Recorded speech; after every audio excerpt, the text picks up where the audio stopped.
ദൈവത്തിന്റെ മഹത്വം. നമ്മുടെ ഇന്നത്തെ പഠന വിഷയം യോന എന്ന പുസ്തകത്തെ കുറിച്ചാണ്. യോന എന്ന പേരിന്റെ അർത്ഥം പ്രാവ് അഥവാ നിഷ്കളങ്കൻ എന്നാണ്. യോനയുടെ പിതാവ് അമിത്തായി. അമിത്തായി എന്ന പേരിന്റെ അർത്ഥം വിശ്വസ്തൻ. വിശ്വസ്തന്റെ മകൻ നിഷ്കളങ്കൻ. ഈ പുസ്തകം എഴുതിയിട്ടുള്ളത് യോന തന്നെയാണ്. കാരണം യോനായുടെ അനുഭവങ്ങളെ ഞാൻ എൻ്റെ എന്നൊക്കെയുള്ള വാക്കുകളോടുകൂടെ പറയുമ്പോൾ അദ്ദേഹം തന്നെ അത് എഴുതി എന്നാണ് നമുക്ക് മനസ്സിലാക്കാൻ കഴിയുന്നത്. ഇതിന്റെ കാലഘട്ടം BC 793 മുതൽ 753 വരെ വടക്കേ രാജ്യം അഥവാ ഇസ്രായേൽ എന്നറിയപ്പെടുന്ന രാജ്യം. നമുക്കറിയാം, ശലോമോന് ശേഷം ഇസ്രായേൽ രണ്ടായി വിഭാഗിക്കപ്പെട്ടു. അത് വടക്കേ രാജ്യം ഇസ്രായേൽ എന്നും തെക്ക് യഹൂദി എന്നും അറിയപ്പെട്ടിരുന്നു. അപ്പോൾ വടക്കേ രാജ്യത്തെ രാജാവായ യൊരോബയാം രണ്ടാമന്റെ കാലത്ത് ജീവിച്ചിരുന്ന മനുഷ്യനായിരുന്നു യോന എന്ന് നമുക്ക് മനസ്സിലാക്കാം. അദ്ദേഹത്തിന്റെ ജന്മസ്ഥലം ഗദ് ഹേഫർ. ഗലീലയിലെ നസ്രേത്തിൽ നിന്ന് ഏകദേശം 8 കിലോമീറ്റർ, മൈലും കിലോമീറ്റർ നമ്മൾ വ്യത്യാസമുണ്ട്, 8 കിലോമീറ്റർ വടക്കാണ് ഈ സ്ഥലം സ്ഥിതി ചെയ്യുന്നത്.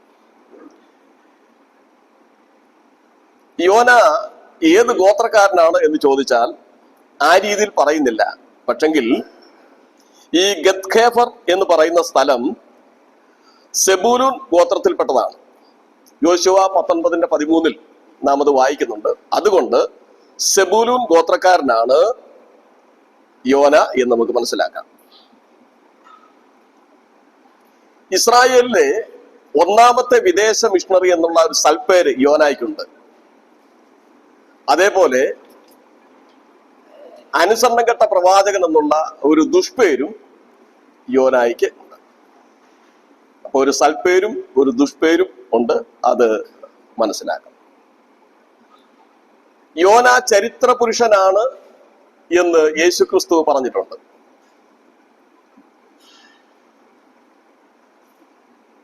യഹൂദ ജനങ്ങളിൽ പരീശന്മാരുടെ പക്ഷം യേശുക്രിസ്തുവിനോട് അടയാളം ചോദിക്കുമ്പോൾ ദോഷവും വ്യഭിചാരമുള്ള തലമുറയ്ക്ക് യോനായുടെ അടയാളമല്ലാതെ വേറൊന്നില്ല എന്ന് കർത്താവ് പറയുന്നു.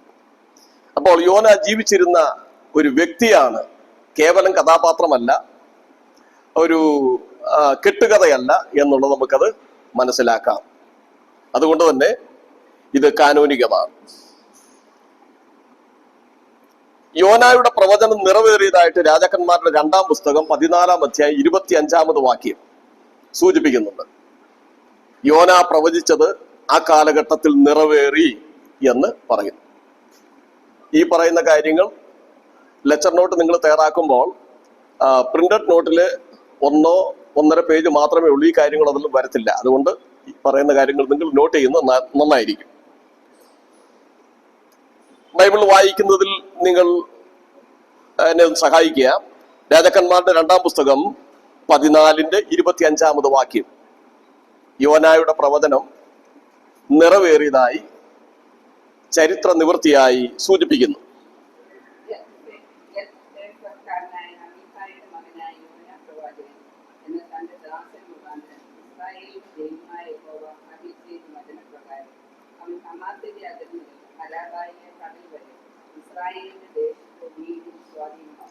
ഇസ്രായേൽ ദേശത്തിന്റെ ഒരു വിസ്തൃതി, ഒരു പുരോഗതി ഉണ്ടാകുന്ന ആ ഒരു കാലഘട്ടം വരും എന്ന് യോന പ്രവചിച്ചിരുന്നു. അത് സംഭവിക്കുകയും ചെയ്തു എന്നാണ് പറഞ്ഞിരിക്കുന്നത്. ഓക്കെ. എന്നാൽ ഗലീലയിൽ നിന്നൊരു പ്രവാചകൻ എഴുന്നേറ്റിട്ടുണ്ടോ എന്ന് ഈ ശാസ്ത്രിമാരും ഒക്കെ ചോദിക്കുകയുണ്ടായി. പക്ഷെങ്കിൽ അവർക്ക് ബൈബിളിനെ കുറിച്ച് ശരിയായ അറിവില്ലാഞ്ഞിട്ടായിരിക്കുമോ? വാസ്തവത്തിൽ ഗലീല പ്രവിശ്യയിൽ നിന്നാണ് പല പ്രവാചകന്മാരും എഴുന്നേറ്റിട്ടുള്ളത്. നമ്മൾ വായിച്ചു വരുമ്പോൾ യോന ഈ ഗദ് ഹേഫർ എന്ന് പറയുന്ന സ്ഥലം ഗലീലയിലെ സെബൂലൂൻ ഗോത്രത്തിലാണ്. അതുപോലെ നഹൂം ഗലീല പ്രവിശ്യക്കാരനാണ്. എൽമേശത്ത് എന്നാണ് അതിന് ഇപ്പോഴത്തെ പേര്. അതേപോലെ മീഖ, ഇങ്ങനെ ചില പ്രവാചകന്മാർ അവിടുന്ന് എഴുന്നേറ്റവരാ. അപ്പോൾ ഒരു പിന്നാക്ക സ്ഥലമായി, പിന്നോക്കമല്ല, പിന്നോക്കം മുൻപോട്ട് പുരോഗതിയെ കാണിക്കുന്ന പിന്നാക്ക സ്ഥലമായിട്ടാണ് പലരും അതിനെ കണ്ടിരുന്നത്.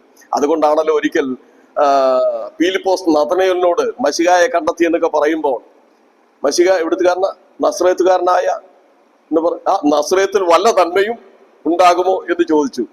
അധികം പ്രസിദ്ധി ആർജിച്ചിട്ടില്ലാത്ത ഒരു സ്ഥലമായതുകൊണ്ടാണ് അങ്ങനെയൊക്കെ തോന്നിയത്. എന്നാൽ വചനത്തിൽ നിവൃത്തിയാകുന്ന കാര്യങ്ങൾ അങ്ങനെ തന്നെ വിശ്വസിപ്പാൻ നമുക്ക് കഴിയണം. ഗലീലയിൽ നിന്നും പ്രവാചകന്മാർ എഴുന്നേറ്റിട്ടുണ്ട്. നഹൂം 1:1 എൽക്കോസ് എന്ന് പറയുന്ന സ്ഥലം ഗലീലയിലാണ്. അതായത് ഇന്നത്തെ ഇറാഖിലെ മൊസൂളിന് 80 കിലോമീറ്റർ വടക്കാണ് ആ സ്ഥലം സ്ഥിതി ചെയ്യുന്നത്. ഇന്നത്തെ പേര് അൽ കുഷീൻ എന്നാണെന്ന് ചരിത്രം പറയുന്നു. എബ്രായ പാരമ്പര്യം അനുസരിച്ച് ഈ യോന സാരഫാത്തിലെ വിധവയുടെ മകനാണെന്നാ പറയുന്നത്. ഏലിയാവിനെ പോറ്റുവാൻ ദൈവം സാരഫാത്തിലെ വിധവയുടെ അടുക്കലേക്ക് അയച്ചു. അപ്പോൾ കുറെ നാളുകൾ അദ്ദേഹം അവിടെ പാർക്കുകയും, അന്ന് ആ അമ്മയും മകനും വളരെ കഷ്ടത്തിലായിരുന്നെങ്കിലും പ്രവാചകന്റെ ആ സാന്നിധ്യം കൊണ്ട്, ദൈവപ്രവൃത്തി അവിടെ വെളിപ്പെട്ടത് കൊണ്ട് അവർ സുഭിക്ഷമായി ജീവിച്ചു. ദൈവപ്രവൃത്തി അവർ മനസ്സിലാക്കി. ക്രമേണ അതെ പ്രവാചകന്റെ ഉപദേശങ്ങളൊക്കെ കേട്ട് ആ ഒരു ചിട്ടയിലായിരിക്കാം അവൻ മുൻപോട്ട് വന്നു എന്നൊക്കെ എബ്രായ പാരമ്പര്യമാണ്. ബൈബിളിൽ തെളിവില്ല. യോനായുടെ അനുഭവം 2 രീതിയിൽ നമുക്ക് പഠിക്കുവാൻ കഴിയും. ഒന്ന്, യോനായുടെ അനുഭവം ഇസ്രായേലിന് ഒരു സാദൃശ്യമാണ്.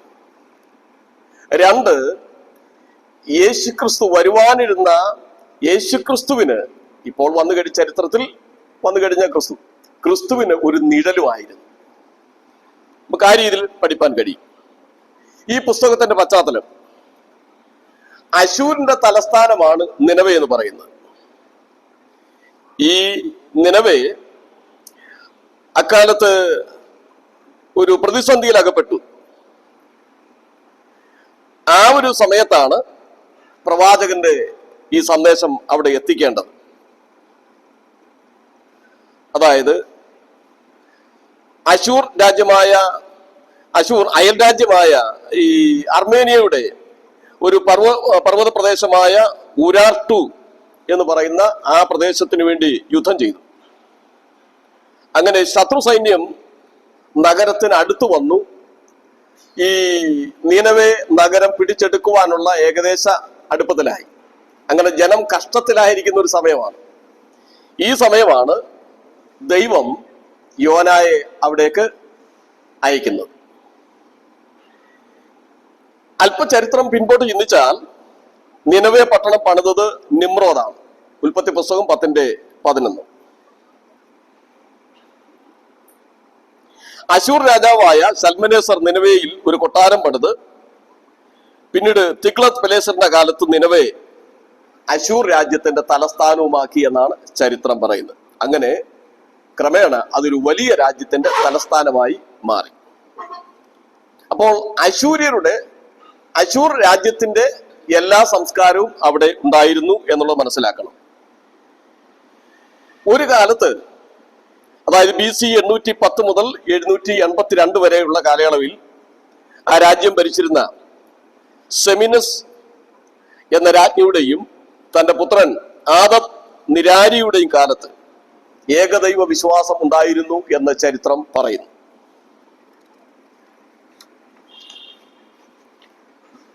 ടൈഗ്രീസ് നദിയുടെ കിഴക്കേ കരയിലാണ് ഈ നിനവേ പട്ടണം സ്ഥിതി ചെയ്യുന്നത്. ലോകത്തിലെ ഒരു പുരാതന നഗരമാണ്. കൃഷിയിടങ്ങളും വ്യാപാരശാലകളും ഉണ്ടായിരുന്നു. 3 രഥങ്ങൾ നിരത്തി ഓടിക്കത്തക്കവണ്ണമുള്ള വീതിയിലുള്ള മതിൽ, 100 അടി ഉയരമുള്ള ചുറ്റുമതിലായിരുന്നു. ആധുനിക ലണ്ടൻ പട്ടണത്തിന്റെ 10 ഇരട്ടി വലിപ്പമുള്ളതായിരുന്നു ഈ തലസ്ഥാന നഗരി എന്ന് ബൈബിൾ വ്യാഖ്യാതാവായ ആഡം ക്ലാർക്ക് രേഖപ്പെടുത്തിയിട്ടുണ്ട്. ഇനി നമുക്ക് യോനയുടെ പുസ്തകത്തിൽ ക്രിസ്തു എങ്ങനെയായിരിക്കുന്നു എന്ന് നമുക്ക് ചിന്തിക്കാം. യോനയുടെ പുസ്തകത്തിൽ ക്രിസ്തു യോനയേക്കാൾ വലിയവനാണ്.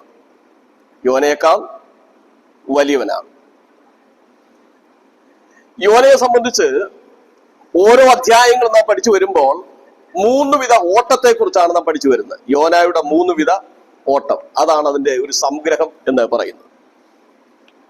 ഒന്ന് നോട്ട് ചെയ്യുന്ന ഒന്നായിരിക്കും. 1-ാം അധ്യായം, യോന ദൈവ സന്നിധിയിൽ നിന്ന് ഓടിപ്പോകുന്നു. സന്നിധിയിൽ നിന്ന് ഓടിപ്പോകുന്നു.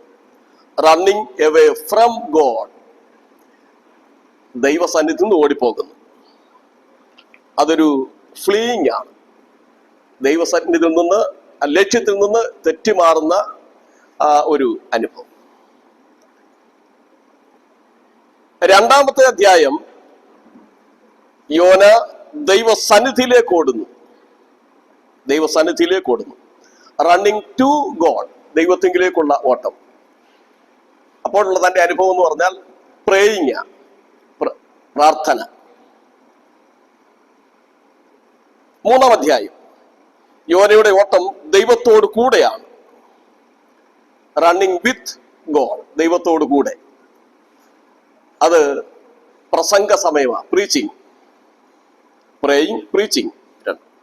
4-ാം അധ്യായം, യോനയുടെ ഓട്ടം ദൈവത്തിന് മുൻപെയാണ്. ദൈവം പറയുന്നതിനേക്കാൾ വ്യത്യസ്തമായ രീതി, താൻ തനിയെ ദൈവത്തിന് മുൻപേ പോകുന്ന രീതി. അത് റണ്ണിങ് അഹീഡ് ഓഫ് ഗോഡ് എന്ന് പറഞ്ഞാൽ തൻ്റെ ദൈവത്തെ വെറുത്തുകൊണ്ടുള്ള ഓട്ടം.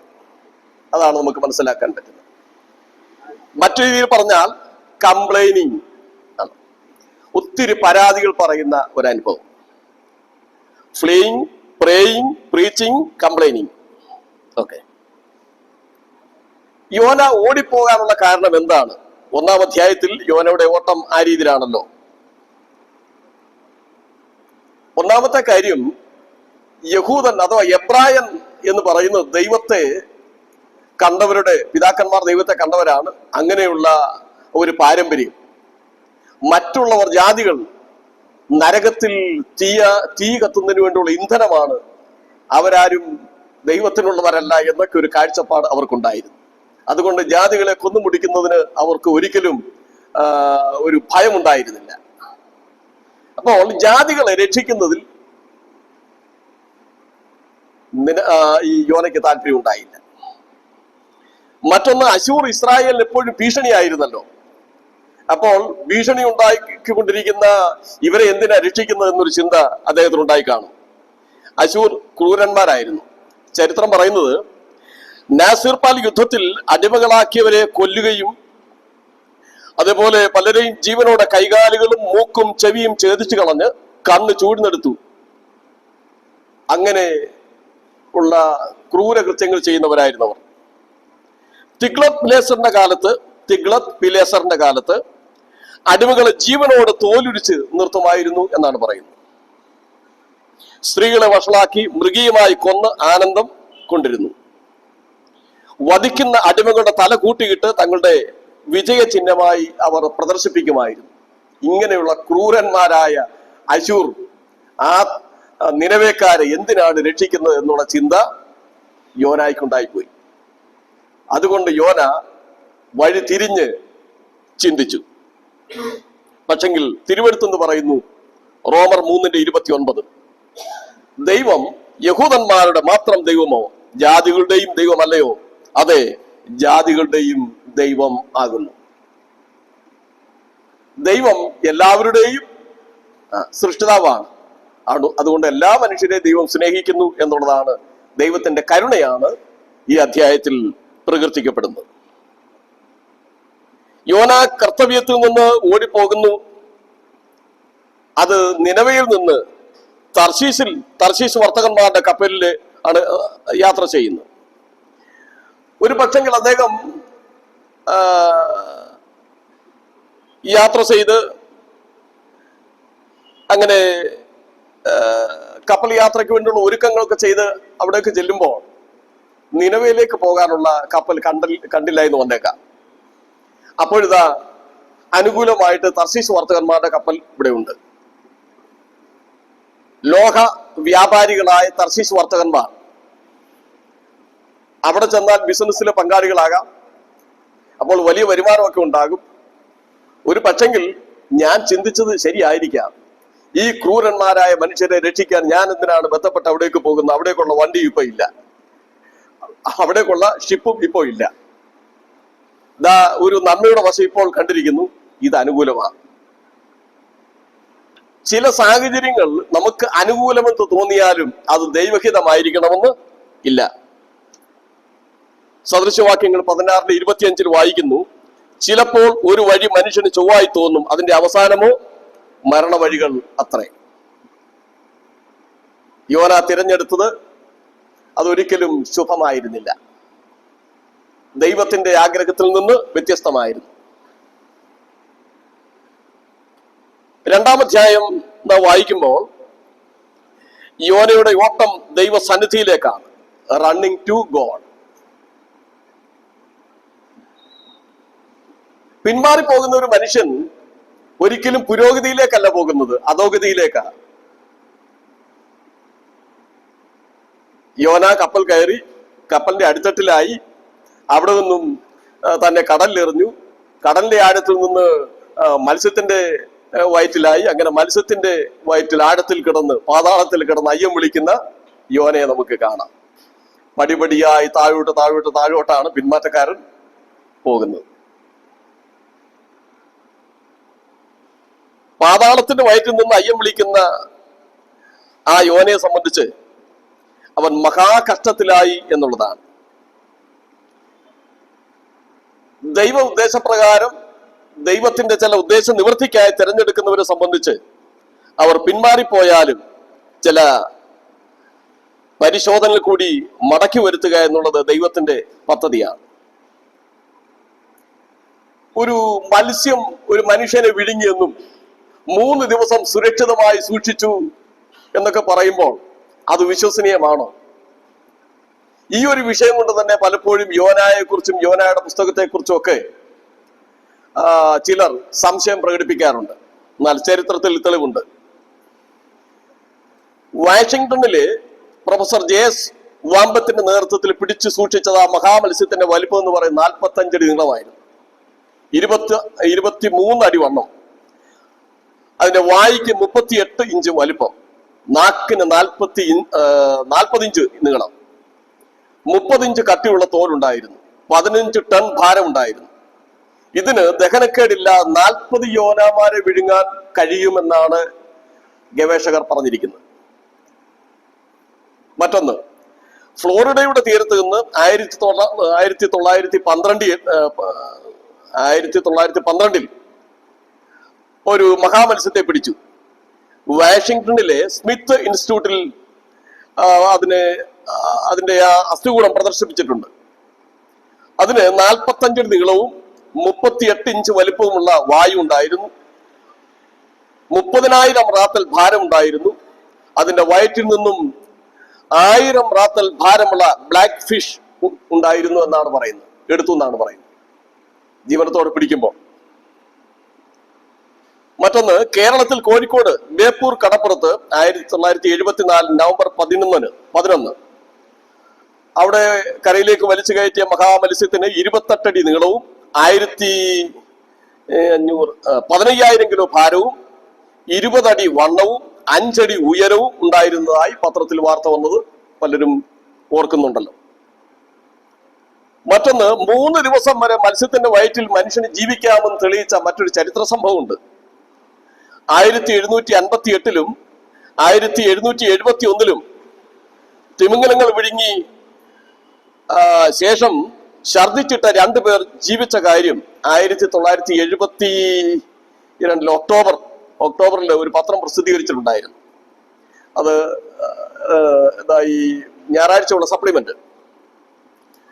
1891 ഫെബ്രുവരിയിൽ സ്റ്റാർ ഓഫ് ദി ഈസ്റ്റ് എന്ന കപ്പൽ ദക്ഷിണ അറ്റ്ലാന്റിക്കിലുള്ള ഫോക്ലാൻഡ് ദ്വീപുകളുടെ സമീപ ഭാഗങ്ങളിൽ മത്സ്യവേട്ട നടത്തവേ ഒരു മഹാമത്സ്യത്തെ കണ്ടു. ചാട്ടുളി കൊണ്ട് അതിനെ കുത്തിയപ്പോൾ അതിന്റെ വാലുകൊണ്ട് ഒരു ബോട്ടിനെ അടിച്ചു മറിച്ചു.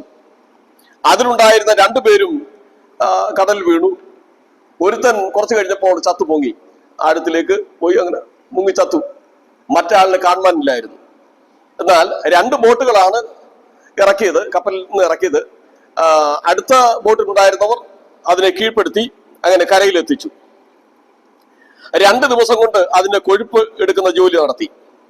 കൊഴുപ്പെടുക്കുമ്പോൾ വയറ്റിൽ ഒരു ജീവചലനം കണ്ടു. അവർ സൂക്ഷ്മതയോടെ ആ കാര്യം ചെയ്തു. ആളിനെ പുറത്തെടുത്തു.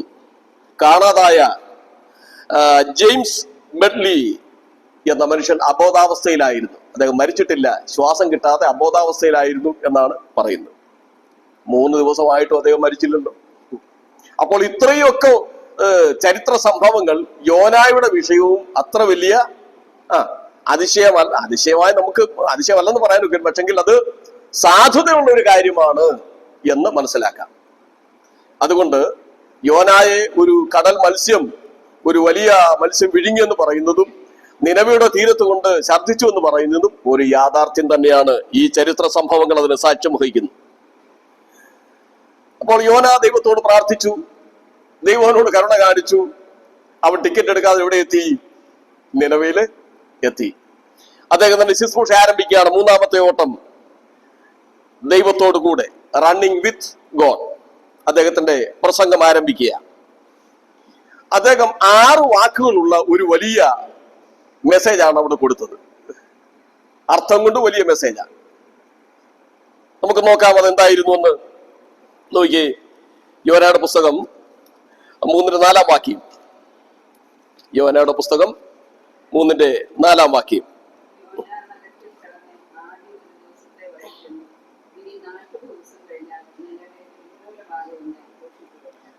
ഇനി നോക്കിക്കോണേ, ഇനി 40 ദിവസം കഴിഞ്ഞാൽ നിനവേ ഉന്മൂലമാകും എന്ന് ഘോഷിച്ച് പറഞ്ഞു. അതായിരുന്നു അദ്ദേഹത്തിന്റെ മെസ്സേജ്. അത് പറഞ്ഞപ്പോൾ സംഭവിച്ച കാര്യങ്ങൾ എന്താണെന്ന് അറിയാമോ? അതാണ് ഈ പുസ്തകത്തിൽ ഒരു പ്രധാന വിഷയം. ദൈവകരുണയുടെ മുൻപിൽ ഉണ്ടായ വലിയ വ്യതിയാനം. അതിനു മുൻപ് നോക്കി, ഈ ഘോഷിച്ചു പറയുക എന്നുള്ളത് നമ്മൾ ഏത് രീതിയിലാണ് ചിന്തിക്കേണ്ടത്? അത് നമ്മുടെയും കൂടെ കർത്തവ്യമാണ്. നമ്മുടെയും കർത്തവ്യമാണ്. വിശ്വാസികളായ നമ്മൾ, ദൈവമക്കളായ നമ്മളെ തെരഞ്ഞെടുത്ത് എന്തിനാ? 1 പത്രോസ് 2-9 വാക്യത്തിൽ പറയുന്നത് എന്താ? നാമോ അന്ധകാരത്തിൽ നിന്നും തന്റെ അത്ഭുത പ്രകാശത്തിലേക്ക് വിളിച്ചവന്റെ സൽഗുണങ്ങളെ ഘോഷിപ്പാൻ തക്കോണം വർഗവും ആകും, സ്വന്തം ജനവും ആകും. കണ്ടോ? അപ്പോൾ നമ്മളും ഇത് ഘോഷിക്കാൻ കടപ്പെട്ടവരാകുന്നു എന്നുള്ള കാര്യമാണ്. ഇനി മർക്കോസ് 1:45 ഒരു തെളിവുണ്ട്. ഒരു കുഷ്ഠരോഗി സൗഖ്യമായപ്പോൾ കർത്താവിനെ കുറിച്ച് അവന്റെ പ്രാപ്തി പോലെ എല്ലായിടത്തും ഘോഷിച്ചു എന്നാണ് പറയുന്നത്. മർക്കോസ് 5:20 ഭൂതഗ്രസ്തൻ സൗഖ്യമായപ്പോൾ ദക്കപ്പലി നാട്ടിൽ, ദക്കപ്പലി നാട് എന്ന് പറഞ്ഞാൽ 10 പട്ടണങ്ങളുടെ നാട്, അവിടെ എല്ലാം പോയി യേശുക്രിസ്തുവിനെ കുറിച്ച് ഘോഷിച്ചു. മത്തായി 10:7 അപ്പോസ്തലന്മാരെ അയച്ചപ്പോൾ ദൈവരാജ്യം സമീപിച്ചിരിക്കുന്നു എന്ന് ഘോഷിപ്പീൻ എന്നാണ് കർത്താവ് കൽപ്പിച്ചത്. അപ്പോൾ ഘോഷിക്കുക എന്നുള്ളത് നമ്മുടെ എല്ലാവരുടെയും ഒരു വലിയ ഉത്തരവാദിത്വമാണ്. അതിനായി നമുക്ക് ശ്രമിക്കേണ്ടതായിട്ടുണ്ട്. ദൈവത്തിന് സ്തോത്രം. ഒരു ഗ്രേറ്റ് ജോയ് നമുക്ക് തന്നിരിക്കുന്ന ഒരു ആത്മീക സന്തോഷം, അതിൽ നമുക്ക് ഈ ശുശ്രൂഷ നയിക്കേണ്ടതായിട്ടുണ്ട്. അപ്പോൾ സംഭവിച്ചത്, നിനവേ രാജാവായ സർദാന പാലസ്, ഇത് സംബന്ധിച്ച് വ്യത്യസ്ത ആശയങ്ങളുണ്ട്. ഞാൻ മറ്റൊരു കമന്റിൽ നോക്കിയപ്പോൾ പറയുന്നത് നിനവേ രാജാവ് അദാദ് നിരാരി എന്നാണ്. അദാദ് നിരാരി 3-ാമൻ, അതായത് BC 810 മുതൽ 783 വരെയുള്ള കാലയളവുണ്ട്. അശൂർദാൻ 3-ാമൻ BC 771 മുതൽ 754. ഇതൊക്കെ റൈറൈ ബൈബിളിൽ പറയുന്ന കാര്യങ്ങളാണ്. എന്നാൽ ഇവിടെ മറ്റൊരു കമന്ററി പറയുകയാണ് സർദാന പാലസ് എന്ന രാജാവായിരുന്നു. എന്തായാലും അദ്ദേഹം രട്ടെടുത്തു, തറയിലിരുന്നു. രട്ടെന്ന് പറഞ്ഞ് ആട്ടിൻ രോമം കൊണ്ടോ ഒട്ടക രോമം കൊണ്ടോ ഒക്കെ ഉണ്ടാക്കുന്ന പരിക്കൻ വസ്ത്രമാണ്. രാജാവിന്റെ ഔദ്യോഗിക വസ്ത്രങ്ങളെല്ലാം, അംശവസ്ത്രങ്ങളെല്ലാം മാറ്റിവെച്ചിട്ട് ശത്രുക്കൾ അടുത്തു വന്നിരിക്കുന്നു, ഇപ്പോൾ ദൈവത്തോട് നിലവിളിച്ചാൽ കാലഘട്ടങ്ങൾക്ക് മുൻപ് ഉണ്ടായിരുന്ന ഏകദൈവ വിശ്വാസം അന്യപ്പെട്ടു പോയി, വിഗ്രഹാരാധന തുടങ്ങി. അതുകൊണ്ട് ദൈവം വെറുത്തു. എന്നാൽ ഇപ്പോൾ ഒരു നല്ല അവസരമാണ്, ശത്രുക്കളുടെ കയ്യിൽ നിന്ന് രക്ഷപ്പെടുവാനുള്ള ഒരു നല്ല മാർഗമാണ് ഈ ദൈവത്തോട് വിളിച്ചപേക്ഷിക്കുക. യോന പരിചയപ്പെടുത്തിയ ദൈവത്തോട് അവർ വിളിച്ചപേക്ഷിക്കുക. അപ്പൊ രാജാവും സകല ജനങ്ങളും സകല മൃഗങ്ങളും എല്ലാം, അങ്ങനെ മൃഗങ്ങളെല്ലാം സ്വസ്ഥമായിരുന്നു. മനുഷ്യരൊക്കെ ദൈവത്തോട് നിലവിളിക്കുമ്പോൾ അവരും എല്ലാം എന്ത് ചെയ്തു? സ്വസ്ഥമായിരുന്നു. അവയ്ക്ക് വേണ്ടിയുള്ള കാര്യങ്ങളൊന്നും ചെയ്യാൻ പോയില്ലെന്നാ. അങ്ങനെ ദൈവം അവരുടെ അനുതാപത്തെ കടാക്ഷിച്ചു. അവർക്ക് വരുത്തുമെന്ന് പറഞ്ഞിരുന്ന ന്യായവിധിയെ നീക്കിക്കളഞ്ഞു. അപ്പോൾ വാസ്തവത്തിൽ അവർ ദൈവത്തിൽ നിന്ന് അകന്നു പോയത് കൊണ്ടാണ് അവർക്കും ഈ ഒരു വിറയൽ സംഭവിച്ചത് എന്ന് വേണം പറയാൻ, ഭയം സംഭവിച്ചത്. ശത്രുക്കൾ ചരിത്രപരമായി ചിന്തിക്കുമ്പോൾ, അത് ബൈബിളിലില്ല, ചരിത്രത്തിൽ പറയുന്നത് അങ്ങനെ ഒരു ശത്രു സൈന്യം അടുത്ത് വന്നു നിൽക്കുന്ന ആ ഒരു സമയം അവർ വിറച്ചിരിക്കുകയാണ്. അവർ ആക്രമിക്കപ്പെടും, ഈ വലിയ മതിലൊക്കെ തകർക്കും. അപ്പോൾ ആ ഒരു ഭയം ഉള്ളിലുണ്ടായിരുന്നു. എന്നാൽ അതിനേക്കാൾ വിടുവിക്കുന്ന ഒരു ദൈവമുണ്ട്, ജീവിക്കുന്ന ദൈവമുണ്ട് എന്ന് ആ യഹോവയായ ദൈവത്തെ കുറിച്ച് കേട്ടപ്പോൾ ആ ദൈവത്തോട് അവർ നിലവിളിച്ചു. ദൈവം അവരെ എന്ത് ചെയ്തു? വിടുവിച്ചു എന്നാണ് നമുക്ക് മനസ്സിലാക്കാൻ കഴിയുന്നത്. പ്രിയരെ, ദൈവത്തിന് അസാധ്യമായിട്ട് ഒന്നുമില്ല എന്നുള്ള കാര്യം ഈ പുസ്തകം പഠിപ്പിക്കുന്നു.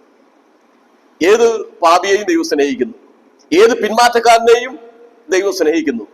മടക്കി വരുത്തുവാൻ ചില ശിക്ഷാ നടപടികൾ എടുക്കുമ്പോൾ അതിന് വിധേയപ്പെടുക, ചോദ്യം ചെയ്യാതെ അനുസരിക്കുക, കീഴ്പ്പെടുക എന്നുള്ളതാണ് നമുക്കിതിൽ നിന്ന് മനസ്സിലാക്കാൻ കഴിയും. യോന അദ്ദേഹത്തിന്റെ പ്രസംഗമെല്ലാം കഴിഞ്ഞ് അങ്ങനെ നിനവേക്ക് എതിരെയുള്ള ഒരു മലയിൽ ഒരു കുടിലൊക്കെ കെട്ടി ഇങ്ങനെ ഇരിക്കുക. ഞാൻ പറയാനുള്ളതൊക്കെ പറഞ്ഞു. എന്നാലും ദൈവം പറഞ്ഞാൽ അതുപോലെ സംഭവിക്കും. ഈ ജനത്തെ നശിപ്പിക്കും. ഈ ദുരവസ്ഥ കാണാൻ വേണ്ടി അദ്ദേഹം ഈ നഗരത്തിന് വെളിയിൽ ഒരു കുടിലൊക്കെ കെട്ടി ഇങ്ങനെ താമസിക്കുക. 40 ദിവസം എന്നാണല്ലോ പറഞ്ഞിരിക്കുന്നത്. അങ്ങനെ കാത്തിരിക്കുമ്പോൾ ഒന്നും സംഭവിച്ചില്ല. അവിടെയെല്ലാം വലിയ ആഹ്ലാദമാണ്. ഒരു പക്ഷെങ്കിൽ ചരിത്രത്തിൽ പറയുന്ന പോലെയുള്ള ആ ശത്രു സൈന്യം പിന്മാറിപ്പോയിട്ടുണ്ടാകും. പട്ടണത്തിൽ വലിയ ഉല്ലാസമാണ്. ജനത്തെ ദൈവം രക്ഷിച്ചു, ന്യായവിധിയെ മാറ്റിക്കളഞ്ഞു. അപ്പോൾ ഈ മനുഷ്യൻ 4-ാമത്തെ അധ്യായത്തിൽ പറയുന്നത്, അദ്ദേഹം ദൈവത്തോട് കുറെ പരാതികൾ അങ്ങ് പറയുക. ഞാൻ അന്നേ വിചാരിച്ചതാണ്, ദൈവം മഹാകരുണയുള്ളവനാണ്, ദീർഘക്ഷമയുള്ളവനാണ്. ഞാൻ ഈ സമയവും പണമൊക്കെ ചെലവിട്ട് അവിടെ ചെന്ന് ഈ കാര്യങ്ങൾ പറഞ്ഞില്ലേലും ദൈവം അവരെ രക്ഷിക്കും. പിന്നെന്തിനാ വെറുതെ ഞാൻ പോകുന്നത്? ഞാൻ ഇത്രയും പാടുപെട്ട് ബുദ്ധിമുട്ടി ക്ലേശം അനുഭവിച്ചു ഇവിടെ വന്ന് പറഞ്ഞു, അത് സംഭവിക്കുമെന്ന് കരുതി. പക്ഷെ സംഭവിച്ചില്ല. ആ പരാതി പറഞ്ഞുകൊണ്ടിരിക്കുമ്പോൾ തന്നെ അന്ന് രാത്രിയിൽ ദൈവം ഒരു ആവണക്ക് മുളപ്പിച്ചു. ഉഷ്ണസമയത്തും ആവണക്കിന്റെ ഇല തളർന്നു പോകുകയില്ല. അങ്ങനെ ഒരു പ്രത്യേക പ്രതിരോധ ശക്തി ആവണക്കിന്റെ ഇലയ്ക്കുണ്ട്. അങ്ങനെ അവൻ എപ്പോഴും തണൽ നൽകത്തക്കോണം ഒരു ആവണക്കിനെ മുളപ്പിച്ചു. ഒരു 10 അടി ഉയരത്തിൽ ഒരു ആവണക്ക്. അപ്പോൾ അതിന്റെ തണലിൽ ഈ പ്രവാചകൻ ഇപ്പോൾ വളരെ സന്തോഷിക്കുക. അടുത്ത ദിവസം ആയപ്പോഴേക്ക് ദൈവം ഒരു പുഴുവിനെ കൽപ്പിച്ചാക്കി അത് കുത്തി ഉണങ്ങിപ്പോയി. അപ്പോൾ ദൈവം വീണ്ടും കോപിക്കുക. അപ്പോൾ ദൈവം പറഞ്ഞു, നീ നടുകയോ വെള്ളം കോരുകയോ വളർത്തുകയോ ചെയ്യാതെ ബുദ്ധിമുട്ടൊന്നും ഉണ്ടായിട്ടില്ലല്ലോ. അങ്ങനെ ഉണ്ടായി നിനക്ക് തണൽ കിട്ടിയ ഒരു ആവണക്ക് ഉണങ്ങിപ്പോയപ്പോൾ നീ കോപിക്കുന്നത് വിഹിതമോ? യോന നമ്മുടെ ഭാഷയിൽ പറഞ്ഞാൽ ഇടം കൈ വലം കൈ അറിയാതിരിക്കുന്ന 1,20,000-ത്തിലധികം ജനം നശിച്ചു പോകുന്നത് ഞാൻ സഹിക്കുമോ? അവരെ കുറിച്ച് എനിക്ക് വിചാരമില്ലയോ? അതായിരുന്നു ഈ പ്രവാചകനെ ദൈവം ബോധ്യപ്പെടുത്തിയത്. പ്രിയരെ, ദൈവം മഹാമനസ്കതയുള്ള കരുണയുള്ള ദൈവമാകുന്നു എന്ന് നമുക്ക് മനസ്സിലാക്കാം. ഇതുപോലെ ആയിരുന്നില്ലയോ മുടിയംപുത്രൻ? അനുജൻ മടങ്ങി വന്നപ്പോൾ അവൻ എന്തായാലും രക്ഷപ്പെട്ട് വന്നല്ലോ എന്നുള്ള സന്തോഷമല്ല, പിന്നെയും വന്നിരിക്കുന്നു എന്നുള്ള ആ ഒരു വെറുപ്പ്, പക, വിദ്വേഷം അവൻ ഭവനത്തിൽ അകത്ത് കടക്കാതെ പുറത്തു നിന്നു എന്നാണ് പറയുന്നത്. പത്രോസിന് ദൈവം ഒരു ദർശനം നൽകി, ഒരു തുപ്പട്ടി. അതേ സമയത്ത് തന്നെ അപ്പുറത്തൊരാൾക്ക് ദർശനം നൽകി, കൊർന്നല്യോസിന്. അപ്പൊ കൊർന്നേല്യോസിന്റെ ഭവനത്തിൽ ചെന്ന് ജാതികളുടെ ഇടയിലൂടെ പ്രസംഗം നടത്താനാ പത്രോസിന് ദർശനം കൊടുക്കുക. പക്ഷെ പത്രോസ് പറഞ്ഞത്, ദൈവമേ, ഇതെല്ലാം അശുദ്ധ ജീവികൾ, ഇതിനെയൊക്കെ ഞാൻ ഭക്ഷിക്കാൻ പറ്റുമോ? നീ അറുത്ത് ഭക്ഷിക്ക് എന്നുള്ള കാര്യം അവനോട് പറഞ്ഞ് ബോധ്യപ്പെടുത്തി. അതിനുശേഷം ഇതാ പത്രോസിനെ വിളിക്കുവാൻ കൊർന്നേല്യോസ് ആളുകളെ വിട്ടിരിക്കുന്നു. അവിടെ ചെന്ന് പത്രോസ് പറഞ്ഞത്, ദൈവത്തിന് മുഖപക്ഷമില്ല എന്നിപ്പോൾ ഞാൻ അറിയുന്നു. ദൈവം യഹൂദനെ മാത്രമല്ല ജാതികളെയും സ്നേഹിക്കുന്നു, ജാതികളെയും സ്നേഹിക്കുന്നു. അങ്ങനെ രക്ഷിക്കപ്പെട്ടു വന്ന സമൂഹം ഒന്നല്ലേ, പിന്നെന്തിനാ ഈ സ്റ്റേറ്റും ഡിവിഷനും ഒക്കെ ആക്കുന്നത്?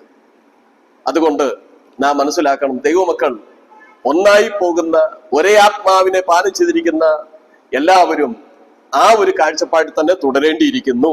അതെ, നാം ഒന്നാണ്. ദൈവത്തിന് സ്തോത്രം. എല്ലാവരെയും ദൈവം സ്നേഹിക്കുന്നു. യോനയുടെ പുസ്തകത്തിൽ ദൈവത്തിന്റെ മഹാകരുണയ്ക്കാണ് പ്രാധാന്യം നൽകുന്നത്. ഒന്ന്, മഹാമത്സ്യത്തെക്കുറിച്ച് 4 പ്രാവശ്യം ഓർപ്പിക്കുന്നുണ്ട്. 2, മഹാനഗരത്തെ പറ്റി 9 പ്രാവശ്യം പറയുന്നുണ്ട്.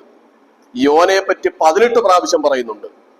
ഈ പുസ്തകത്തിൽ യഹോവയായ ദൈവത്തെ പറ്റി 38 പ്രാവശ്യം പറയുന്നു. അതുകൊണ്ട് പ്രാധാന്യം മഹാകരുണയുള്ള ദൈവത്തിന്റെ പ്രവർത്തിക്കാം. 3 അനുതാപങ്ങൾ ഈ പുസ്തകത്തിൽ പറയുന്നു. 1, യോന അനുതപിച്ചു. 2, നിനവേക്കാർ അനുതപിച്ചു. 3, യഹോവ അനുതപിച്ചു. യഹോവ അനുതപിക്കാൻ തക്കവണ്ണം മനുഷ്യനല്ല എന്ന് പറയുന്നുവെങ്കിലും ഈ കാര്യത്തിൽ അവരോട് സഹതാപം തോന്നി എന്നാണ് മനസ്സിലാക്കേണ്ടത്. യോനയുടെ പുസ്തകം ഈ രീതിയിൽ മഹാകാര്യങ്ങൾ കൊണ്ട് നിറഞ്ഞിരിക്കുന്നു. 1, മഹാനഗരം. മറ്റൊന്ന് മഹാമത്സ്യം. മറ്റൊന്ന് മഹാകാറ്റ് അഥവാ പെരുങ്കാറ്റ്.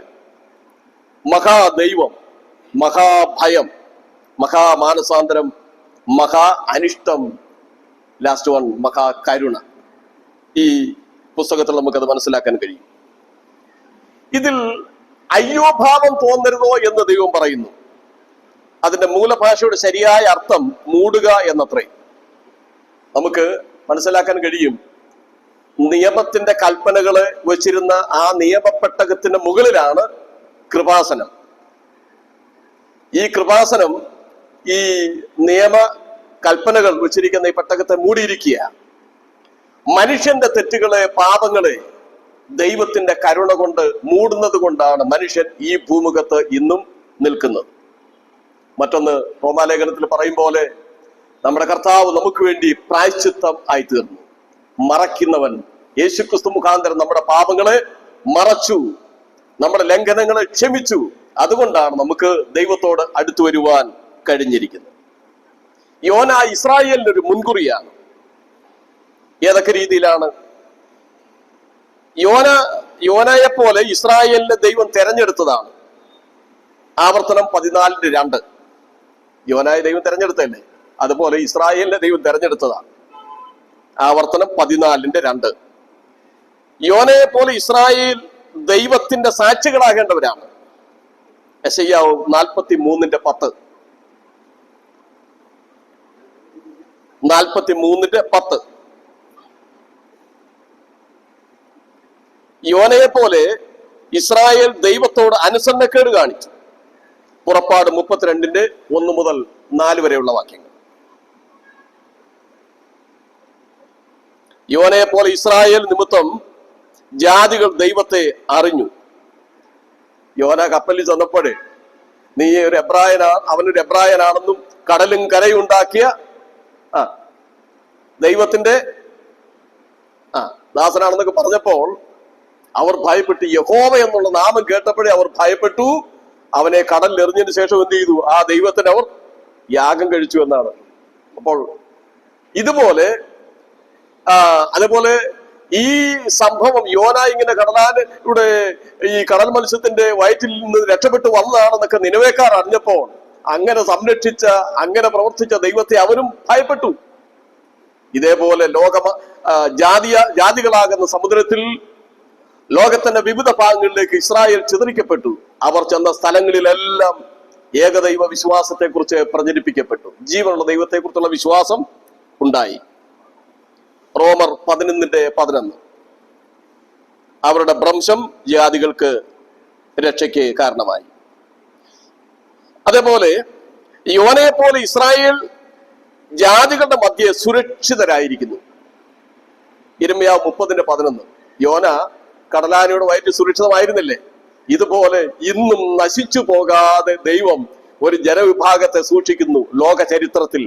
അത് ഇസ്രായേലാണ്. യോനയെ പോലെ ഇസ്രായേൽ ആ ഒരു ജനതയ്ക്ക് ഒരു ഉയർപ്പ് ഉണ്ടായി. ഇങ്ങനെ ലോക സമുദ്രത്തിൽ ജാതികളാകുന്ന ഈ സമുദ്രത്തിലേക്ക് ചിതറിക്കപ്പെട്ട ഈ ജനമെല്ലാം നശിച്ചുപോയി.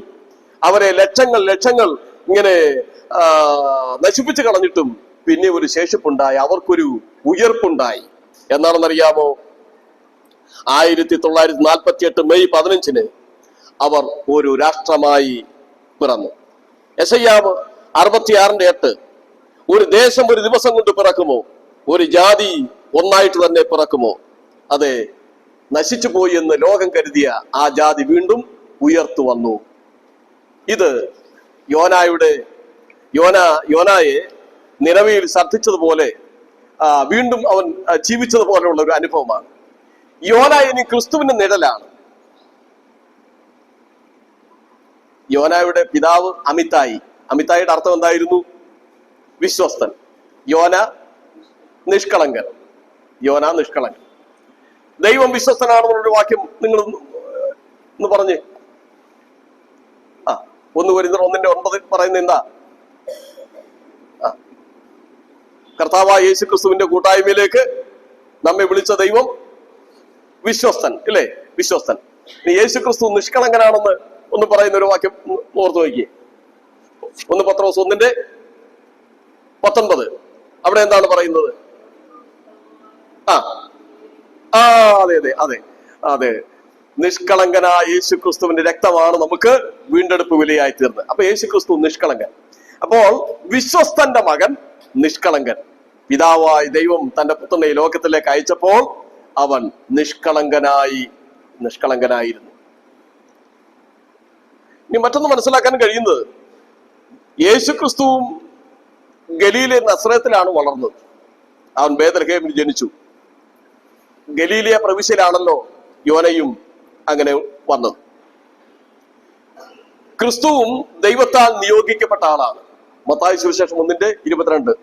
അവൻ തന്റെ ജനത്തെ അവരുടെ പാപങ്ങളിൽ നിന്ന് രക്ഷിപ്പാനിരിക്കൊണ്ട്. അതാണ് ദൗത്യം. യേശു ക്രിസ്തുവിനെ നിയോഗിച്ച അതാണ്. അപ്പോൾ യോനയെ ദൈവം നിയോഗിച്ച് അയച്ചെവിടേക്കാ? നിനവിലേക്ക്. ക്രിസ്തു മരണത്തോളം അനുസരണമുള്ളവനായി. എന്നാൽ ഇവിടെ വരുമ്പോൾ യോനയേക്കാൾ ക്രിസ്തു വലിയവനാണ്. കണ്ടോ? യോന അനുസരണം കെട്ടവനായി പോയില്ലേ? അങ്ങനൊരു പേരും ഉണ്ടായി പോയില്ലേ? എന്നാൽ നമ്മുടെ കർത്താവ് അവൻ മരണത്തോളം അനുസരണമുള്ളവനായി. ഫിലിപ്പിയർ 2:8. ക്രിസ്തു രക്ഷയുടെ സന്ദേശം അയച്ചവനാണ്. ക്രിസ്തു രക്ഷയുടെ സന്ദേശം അയച്ചു. അത് ദൂതൻ മുഖാന്തരം ആദ്യം അറിയിച്ചു. എവിടെയാണ് ആദ്യം അറിയിച്ചത്? ആരോടാ? ദൂതൻ ആട്ടിടയന്മാരോട്, അല്ലേ? യേശു ക്രിസ്തു സ്നാനമേറ്റതിന് ശേഷമായി തന്റെ പരിശുശ്രൂഷ ആരംഭിച്ചപ്പോഴും ആ പ്രസംഗം തുടർന്നു. ക്രിസ്തുവിന്റെ മരണ പുനരുത്ഥാനങ്ങൾക്ക് ശേഷമായി അപ്പോസ്തലന്മാരോട് പറഞ്ഞു, നിങ്ങൾ യെരൂശലേമിലും യഹൂദിയയിലും ശമരിയിലും ഭൂമിയുടെ അറ്റത്തോളം പോയി എന്റെ സാക്ഷികളാകാൻ പറഞ്ഞു. എന്നാൽ യോനയ്ക്ക് നിനവേൽ ശുശ്രൂഷയായി. യോന സ്വന്തം പാപങ്ങൾ നിമിത്തമാണ് ആ കഷ്ടത്തിലായി പോയത്. എന്നാൽ യേശു ക്രിസ്തുവോ അവൻ നമ്മെ ദൈവത്തോട് അടുപ്പിക്കേണ്ടതിന്, അവിടെ പറയുമ്പോൾ ശ്രദ്ധിക്കണം, അടുപ്പിക്കുകയല്ല, ദൈവത്തോട് അടുപ്പിക്കേണ്ടതിനായി, ചേർത്ത് നിർത്തേണ്ടതിനായി നീതികെട്ടവർക്ക് വേണ്ടി നീതിമാനായ ക്രിസ്തു ഒരിക്കൽ ജഡത്തിൽ കഷ്ടം അനുഭവിച്ചു എന്നാണ് നാം വായിക്കുന്നത്. പത്രോസിന്റെ 1-ാം ലേഖനം 3:18 വാക്യം. 3:18. ക്രിസ്തു ഇന്നും നിത്യനായി ജീവിക്കുന്നു.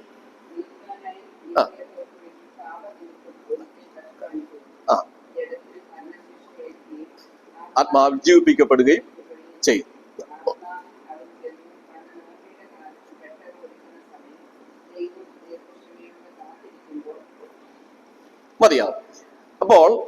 അങ്ങനെയാണ് ക്രിസ്തു നമുക്ക് വേണ്ടി നമ്മുടെ പാപപരിഹാരം. അവിടെ പറയുമ്പോൾ ചിലര് പാപങ്ങൾക്ക് വേണ്ടി എന്ന് നിലനിൽക്കുന്ന ഒന്നായിട്ടാണ് അതിന്റെ ധ്വനി വരുന്നത്. പാപങ്ങൾക്ക് വേണ്ടി, പാപപരിഹാരത്തിന് വേണ്ടിയാണ് ക്രിസ്തുവിന്റെ ആ ബലി ഉണ്ടായത്. ദൈവത്തിന് സ്തോത്രം. അതുകൊണ്ടാണ് മത്തായി സുവിശേഷം 12:41 യേശു ക്രിസ്തു പറഞ്ഞത്, ഇവിടെ ഇതാ യോനേക്കാളും വലിയവൻ. ദൈവത്തിന് മഹത്വം. അപ്പോൾ നമ്മുടെ കർത്താവ് ഈ പുസ്തകത്തിൽ യോനയേക്കാൾ വലിയവൻ. ഈ രീതിയിൽ നമുക്ക് യോനയുടെ പുസ്തകത്തിന്റെ ആസ്വാദനം തൽക്കാലം നിർത്താം. ദൈവത്തിന് മഹത്വം. അടുത്തത് മീഖ പ്രവചനത്തെ കുറിച്ചുള്ള ആസ്വാദനമാണ്. മീഖ എന്ന പേരിന്റെ അർത്ഥം യഹോവയെ പോലെ ആർ. മീഖ ഒരു യഹൂദ ഗോത്രക്കാരനാണ്. യെശയ്യാവിന്റെ സമകാലികനായിരുന്നു എന്ന് മനസ്സിലാക്കാം. അതായത് BC 740 മുതൽ 690 വരെയുള്ള കാലഘട്ടം. മീഖായുടെ പൂർണ്ണ രൂപം മീഖായാവ് എന്നാണ്. യഹൂദ രാജ്യത്തും ശമരിയിലും ഇദ്ദേഹം പ്രവചിച്ചു. 1:5 വാക്യം വായിക്കുമ്പോൾ അത് മനസ്സിലാകും.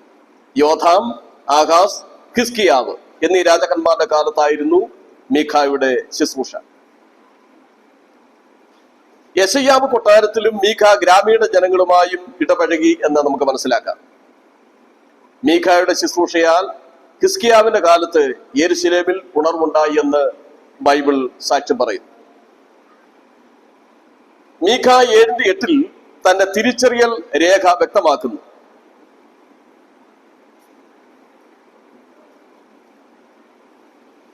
മോരസ്ത്യഗത്ത് എന്ന സ്ഥലത്ത് ഗ്രാമീണനായിരുന്നു ഇദ്ദേഹം. മീഖ എന്ന പേര് പ്രചാരമുണ്ടായിരുന്നതിനാൽ മോരസ്ത്യനായ മീഖ എന്ന് അദ്ദേഹം അറിയപ്പെട്ടു. കാരണം ഈ മീഖ ആരാണെന്ന് തിരിച്ചറിയണമല്ലോ. അതുകൊണ്ടാണ് മോരസ്ത്യനായ മീഖ എന്ന് പറഞ്ഞിരിക്കുന്നത്.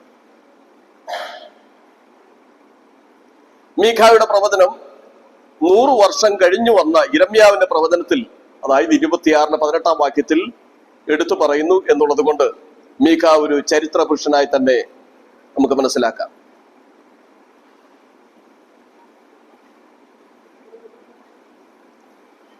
മോരസ്ത്യ എന്ന ആ പേരിന്റെ ആദ്യ നാമം മരേശ എന്നാണ്.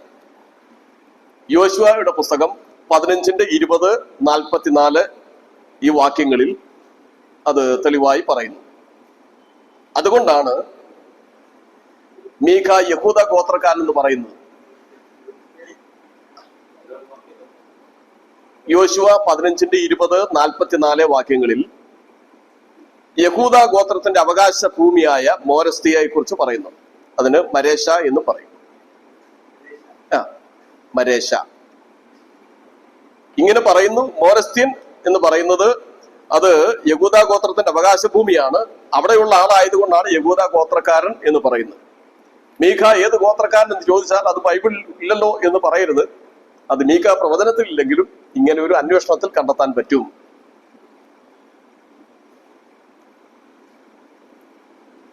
ഗത്തിന് സമീപമുള്ള ഒരു സ്ഥലമാണിത്.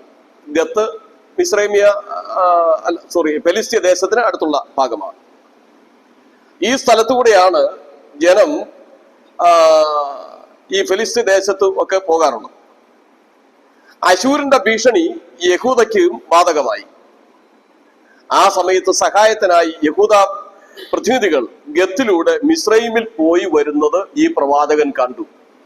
അപ്പോൾ മാനുഷികമായ കരങ്ങളെ ആശ്രയിക്കുന്നതിനേക്കാൾ ദൈവത്തിൽ ആശ്രയിക്കാനുള്ള ഒരു പ്രബോധനമാണ് മീഖ നൽകുന്നത്.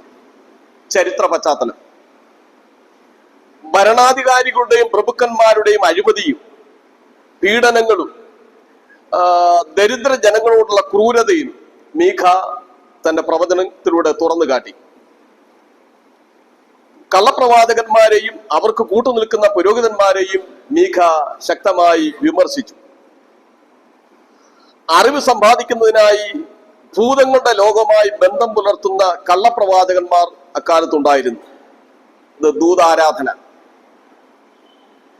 ജനസമൂഹം വളരെ വേഗം വളർന്ന് ഗ്രാമീണ അന്തരീക്ഷത്തിൽ നിന്ന് നഗര അന്തരീക്ഷത്തിലായി. അവർക്ക് വലിയ പുരോഗതി ഉണ്ടായി. ധനികർ പാവപ്പെട്ട കർഷകരുടെ നിലങ്ങൾ വാങ്ങിക്കൂട്ടി കൂടുതൽ ധനികരായി വിളങ്ങി. പാവപ്പെട്ടവർക്ക് അവർ പ്രശ്നങ്ങൾ സൃഷ്ടിച്ചു. യഹൂദിയയിലും ഇസ്രായേലിലും നിലവിലിരുന്ന സാമൂഹികവും ധാർമ്മികവുമായ അധപ്പതനങ്ങൾ മീഖായെ വല്ലാതെ ചൊടിപ്പിച്ചു. ദൈവിക ശിക്ഷ ഉണ്ടാകുകയില്ലെന്ന് പറഞ്ഞ കള്ളപ്രവാചകന്മാർ ജനത്തെ ആ രീതിയിൽ ആശ്വസിപ്പിച്ചു. അങ്ങനെ മതഭ്രാന്തന്മാർ ആ രീതിയിൽ വിശ്വസിക്കുകയും ചെയ്തു. മീഖ 3:11 അത് തെളിവായി പറയുന്നു. എന്നാൽ ശിക്ഷ ഉണ്ടാകുമെന്ന് മീഖ ഗർജിച്ചു. 1:6, 3:12.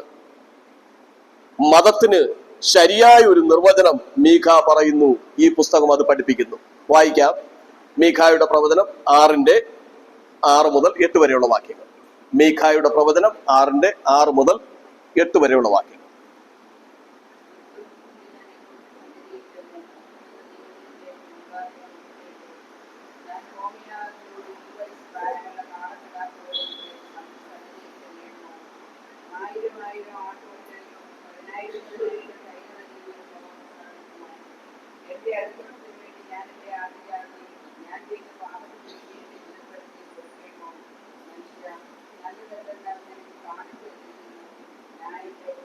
മനുഷ്യ, നല്ലതെന്തെന്ന് അവൻ നിനക്ക് കാണിച്ചു തന്നിരിക്കുന്നു.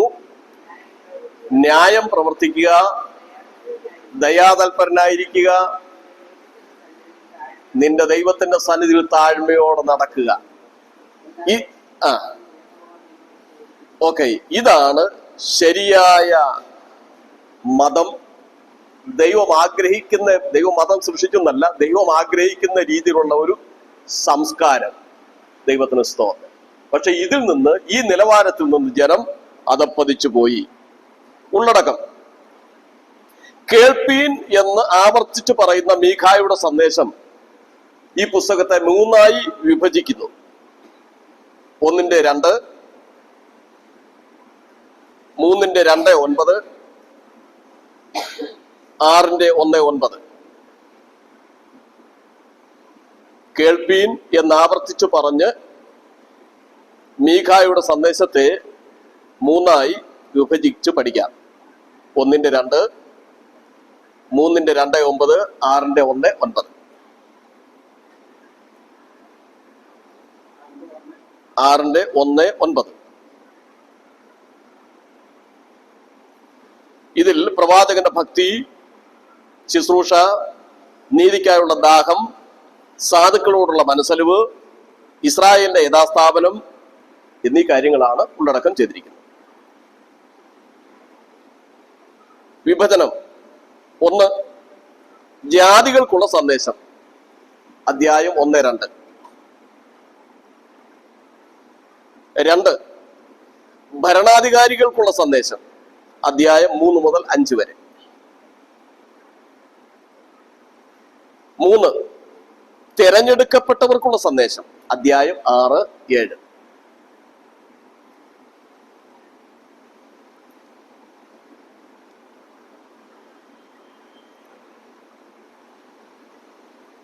ഈ പുസ്തകത്തെ അപഗ്രഥിക്കുമ്പോൾ 3 സന്ദേശങ്ങൾ നമുക്ക് വീണ്ടും മനസ്സിലാക്കാൻ കഴിയും. 1. മുന്നറിയിപ്പിൻ സന്ദേശം, ശിക്ഷാവിധി വരുന്നു. 1:1 മുതൽ 2:13 വരെ.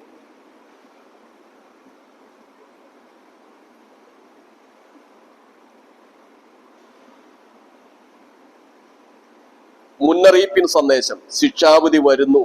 1:1 മുതൽ 2:13 വരെ. 2. വാഗ്ദത്ത സന്ദേശം, ഒരു വീണ്ടെടുപ്പുകാരൻ വരുന്നു. 3-ാം അധ്യായം 1 മുതൽ 5:15 വരെ. 3-ാം അധ്യായം 1:5 മുതൽ 3:1 മുതൽ 5:15 വരെ.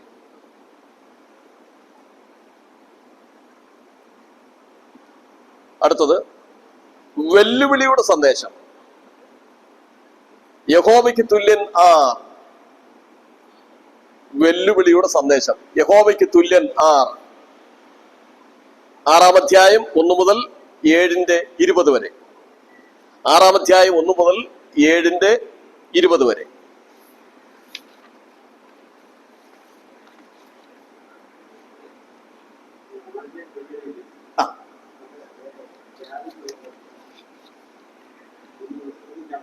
ജാതികൾക്കുള്ള സന്ദേശം അധ്യായം 1-2.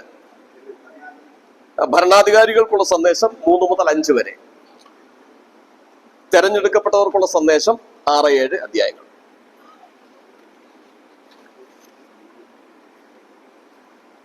മീഖായുടെ പ്രവചനം, അതിനെക്കുറിച്ചാണ് നാം ചിന്തിച്ചുകൊണ്ടിരിക്കുന്നത്.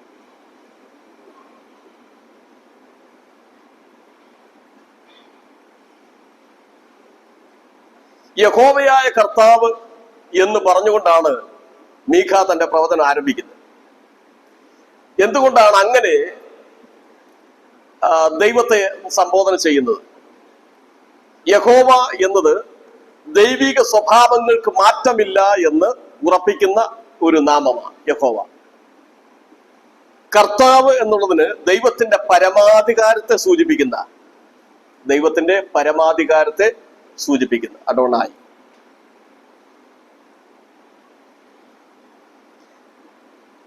ശമരിയയിലുണ്ടായ വിഷയം എന്താണ്?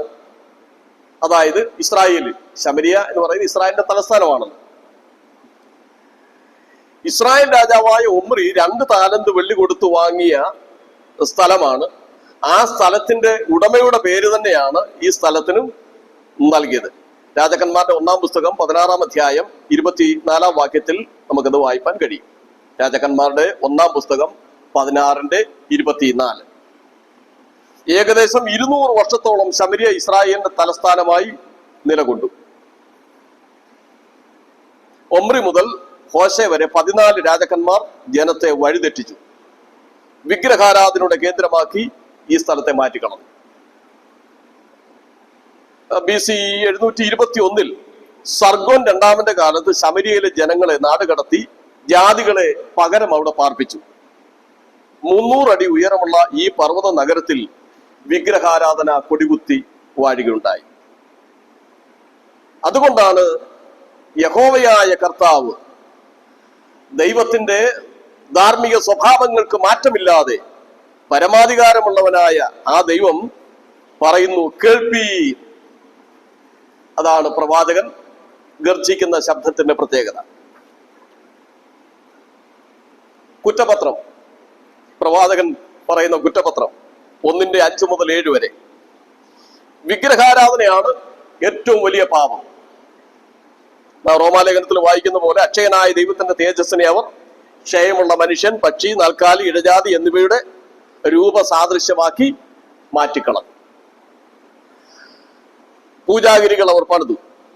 വേശ്യ സമ്മാനങ്ങൾ കൊണ്ട് സ്വരൂപിച്ച മ്ലേച്ഛ വിഗ്രഹങ്ങൾ, അതുപോലെ സ്ത്രീകളുടെ നഗ്നരൂപങ്ങളൊക്കെയാണ് അവിടെ അവർ പണിത് പ്രദർശിപ്പിക്കുമായിരുന്നു. അങ്ങനെ ആ രീതിയിൽ അധാർമികത വർദ്ധിച്ചു വന്ന ഒരു കാലഘട്ടത്തിലാണ് മീഖ ഗർജിക്കുന്ന സിംഹത്തെ പോലെ എഴുന്നേറ്റ് അവരുടെ മാനസാന്തരത്തിന് വേണ്ടി, അല്ലെങ്കിൽ അവരോടുള്ള ദൈവത്തിന്റെ ശിക്ഷാക്രമത്തെക്കുറിച്ച് പറയുന്നു. എന്നാൽ 2-6 മുതൽ 11 വരെയുള്ള വാക്യങ്ങളിൽ കള്ളപ്രവാചകന്മാർ ഇതിനെ എതിർത്തു എന്നാണ് പറയുന്നത്. ദൈവത്തിന്റെ ദാസനായ മീഖ പ്രവചിച്ച ആ വിഷയത്തെ അവർ എതിർത്തു. സത്യം പ്രസംഗിക്കരുതെന്ന് അവർ പറഞ്ഞു. അവരുടെ ശിക്ഷ ജനത്തെ വഴിതെറ്റിക്കുന്ന കള്ളപ്രവാചകന്മാരുടെ വിഷയമായിരുന്നു. 3-5 മുതൽ 8 വരെയുള്ള വാക്യങ്ങളിലും ആ കാര്യങ്ങൾ സൂചിപ്പിക്കുന്നു. ഒരു രീതിയിൽ പറഞ്ഞാൽ പലപ്പോഴും അങ്ങനെ തന്നെയാണ് സംഭവിക്കുന്നത്. ആവർത്തന പുസ്തകത്തിലൊക്കെ വളരെ വ്യക്തമായിട്ട് പറയുന്നുണ്ട് കള്ളപ്രവാചകന്മാരുടെ ശിക്ഷയെക്കുറിച്ച്. അവർ സ്വന്തം ഹൃദയത്തിൽ നിന്ന് പ്രവചിക്കും. ജനത്തെ സുഖിപ്പിക്കാൻ വേണ്ടിയോ ശിക്ഷ മറച്ചു വയ്ക്കാൻ വേണ്ടിയോ ഒക്കെ അങ്ങനെ ചെയ്തു വരുന്നു. അത് മുഖാന്തരമായി ദൈവത്തിന്റെ നീതി വെളിപ്പെടുത്തുവാൻ കഴിയുന്നില്ല. അവർ അറിയാതെ ദൈവത്തിന്റെ ശിക്ഷയിൽ വീഴുകയും ചെയ്യും. അങ്ങനെ പാവപ്പെട്ട ജനങ്ങൾ വഞ്ചിക്കപ്പെടുന്നു. അതാണ് അക്കാലത്ത് സംഭവിച്ചത്. ഇപ്പോഴും ആ പേരിലൊക്കെ ഉള്ള ശുശ്രൂഷകൾ നടക്കുന്നുണ്ട്. അത് നാം ശ്രദ്ധിച്ചിരിക്കേണ്ടത് ആവശ്യമാകും. അപ്പോൾ ദൈവത്തിന്റെ ആ മഹത്വം അതേപോലെ മനസ്സിലാക്കുന്നവർക്ക് മാത്രമേ ദൈവത്തെ ഭയപ്പെടാൻ പറ്റൂ. ഇതെന്തോ ഒരു കലിചിരിയോടുകൂടിയൊക്കെ എന്തൊക്കെ ചില കാര്യങ്ങളൊക്കെ മനഃപ്പാഠമായി ചൊല്ലുന്നു പറയുന്നു ഒക്കെ ആ രീതിയിൽ പോകുന്നത് കൊണ്ട് വലിയ കഥയില്ല. ദൈവം ആരെന്ന് അറിയുവാൻ പരമാധികാരിയാണ് എന്റെ ദൈവം. ഞാൻ വിചാരിക്കുന്ന പോലെ സ്വഭാവമാറ്റം ഒന്നുമില്ലാത്ത, ആച്ഛാദനമില്ലാത്തവനാണ് ദൈവം എന്ന് മനസ്സിലാക്കാൻ കഴിയണം. അപ്പോഴാണ് ദൈവത്തെക്കുറിച്ച് ഭയമുണ്ടാകുന്നത്. കാലഘട്ടങ്ങൾ മാറുന്നതനുസരിച്ച് ഒരിക്കലും ദൈവത്തിന്റെ സ്വഭാവത്തിന് മാറ്റം വരുന്നില്ല. ലോകത്തിന്റെ ഉയർച്ച ആഴ്ചകൾക്കനുസരിച്ചും ദൈവത്തിന്റെ സ്വഭാവത്തിന് മാറ്റം വരുന്നില്ല. ദൈവം ഇന്നും തീഷ്ണതയുള്ളവനായി തന്നെ തുടരുന്നു. ഇസ്രായേലിന്റെ ന്യായവിധി ആ രീതിയിൽ മീഖാ പ്രവാചകൻ പ്രവചിച്ചു. അതാണ് നമുക്ക് മനസ്സിലാക്കാൻ കഴിയുന്നത്. ഇതിലെ താക്കോൽ വാക്യം 6:8 വാക്യം. താക്കോൽ വാക്യം 6:8. 6-ാം അധ്യായം 8-ാം വാക്യം. മീഖായുടെ പുസ്തകത്തിൽ ക്രിസ്തു ആരാകുന്നു? ബേത്ലഹേമിൽ നിന്നും ഉദിച്ച രാജാവ്. ബേത്ലഹേമിൽ നിന്നും ഉദിച്ച രാജാവ്. 5:2 വാക്യം. മീഖായുടെ പുസ്തകത്തിൽ യേശു ക്രിസ്തുവിനെ കുറിച്ച് പറയുന്നത് ബേത്ലഹേമിൽ നിന്നും ഉദിച്ച രാജാവ്. അതാണല്ലോ ഹേരോദാവ് ഈ ശാസ്ത്രിമാരെ വിളിച്ചപ്പോൾ ആ ഭാഗം വായിച്ചുകൊണ്ട് മീഖാ പ്രവചനം അങ്ങനെ ഈ പറയുന്ന 5:2 വാക്യം അവർ വായിച്ച് രാജാവിനെ ധരിപ്പിച്ചു. അത് മത്തായി സുവിശേഷം 2:1 മുതൽ 6 വരെയുള്ള വാക്യങ്ങൾ വായിക്കുമ്പോൾ നമുക്ക് മനസ്സിലാക്കാൻ കഴിയും.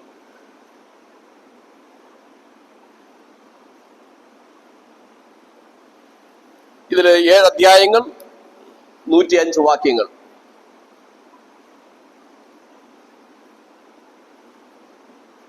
ദൈവത്തിൽ നിന്നുള്ള 7 ദൂതുകൾ ഈ പുസ്തകത്തിൽ പറയപ്പെട്ടിരിക്കുന്നു.